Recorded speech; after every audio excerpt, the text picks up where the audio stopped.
Uh, so, like, the whole idea of a business where you're just like, let's just fucking, like, upcharge everybody for shit they're already buying and getting. Putting it in an app and just, like, make all these restaurants do away with their delivery or whatever it is. And not pay our employees because they're not an employee, they're a contractor or whatever. And then cut off all communication lines between the customer, that contractor, and the restaurant.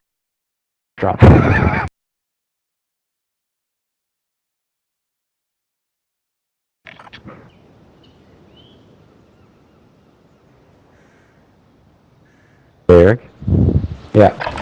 When you put it that way, it makes it sound like a mafia. We'll be deployed shortly. Yeah, it's a total fucking scam.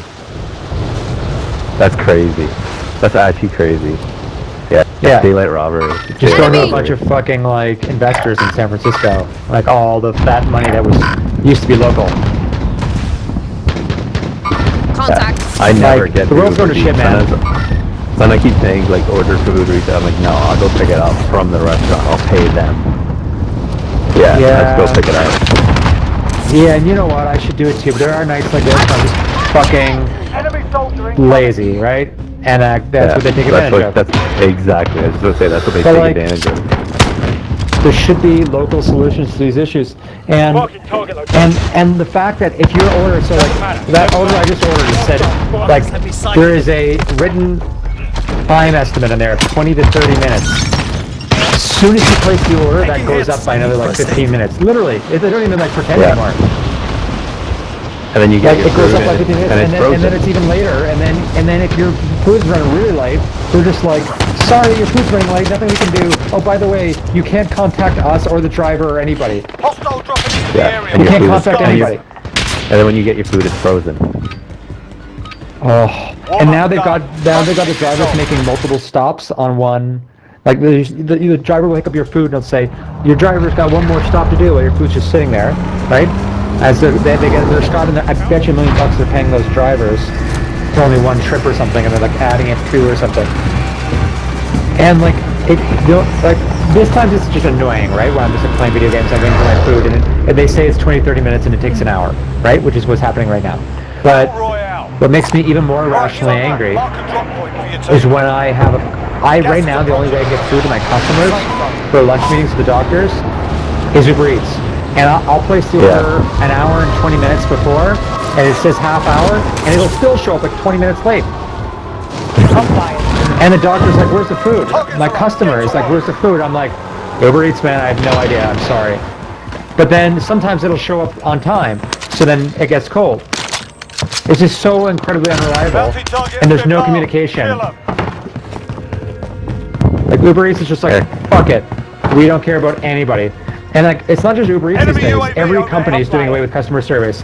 I'm telling you right now, customer service as we know it is fucking dead.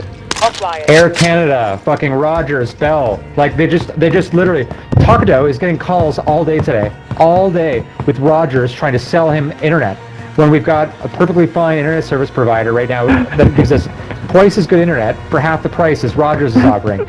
Yet they've got somebody calling us all day trying to get us to switch, which is fucking ironic, because if you're a Rogers customer and you have an issue, right, you try to call Rogers, sorry, we can't take your call right now, you know, we're calling somebody else.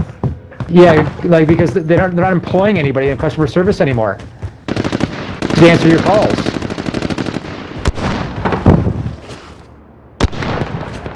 That's the way she goes. There's nobody to answer the calls anymore. Like, because the only people that they're willing to hire now to sit on the phones are people who are calling, trying to like scam old people into like upgrading their service or something. Drives me fucking up the goddamn wall. It's amazing. Remember that fucking Christmas time when Air Canada just said, "Fuck it, we're not gonna open up our phone lines. If your flight is canceled or like you're stuck somewhere, like fuck yourself." Pilot. That was basically it. And like you're at the airport. I was at the airport at Billy Bishop taking an Air Canada flight, and the person that was behind me in lineup was there because they had a flight in March, like 3 months later. 3 months later in March that they needed to reschedule, and there was no way to do it online. There was nobody answering any phones, so they just couldn't do it unless they went to the airport and talked to an agent. So they drove their ass to the airport to try to get some customer service. Oh, it's amazing. A fucking disgrace. Well, this guy's down.